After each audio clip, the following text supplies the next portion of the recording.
So with this one, I've just printed this out on my printer, my inkjet printer, and glued it down with some soft gel mat to the backing board. And then I just used an awl, which is one of these if you've never met one before, and put a little hole where I want it to start. So probably about there for the next one. Give it a good push, and then you can see that goes right the way through. And then give it a push with your hook. Don't press too hard because it's only a thin board.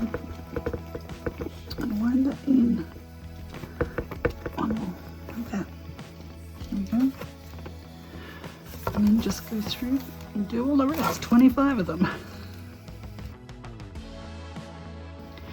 Talking when I had it set on time lapse. So these are the hooks, they're 12 millimeters, just 12 millimeters from here to here.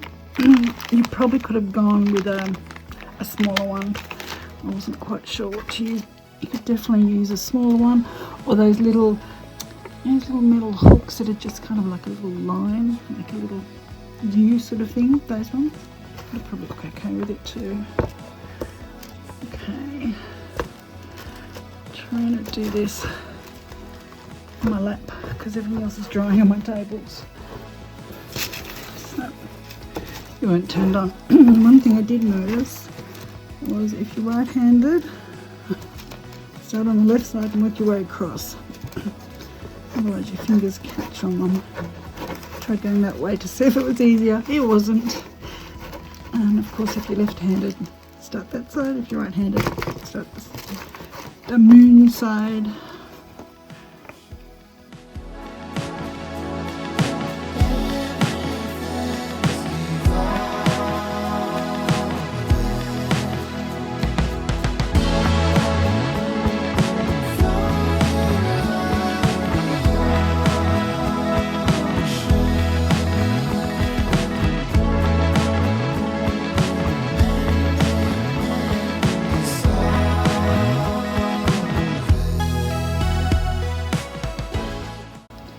So a couple of things, just make sure that this is dry on here, otherwise you'll get a little tear like that, like I did.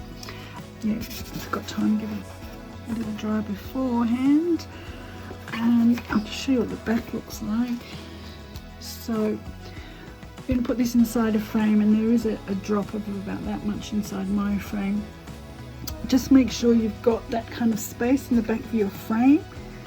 If you don't, you might need to put a little piece of wood or something to keep it off the wall so that you're not scratching your walls, or you could just tape all these down. I presume it's going to be something that's up on the wall or up on a shelf, so little ones won't get their fingers on it, but just in case you might want to put some kind of protection over these. And there we have our Christmas tree. Our coastal Christmas tree for the kids, or for yourself, or for your own inner child. I'm not quite sure what we're going to hang off it yet. I've got things like this, but I don't like the red berry, and it doesn't. It looks okay, but it doesn't look great. I was thinking more of maybe a starfish might go okay. We've got the starfish down at the bottom. Just see what one looks like. I've got one white one there. And it's going to be a little big. Yeah, that's okay. I just need something to attach it, and then it can, if I make it so that it sits like that, then you'll be able to tell which day it is. That doesn't look too bad. I quite like that. Okay, let's try and make something.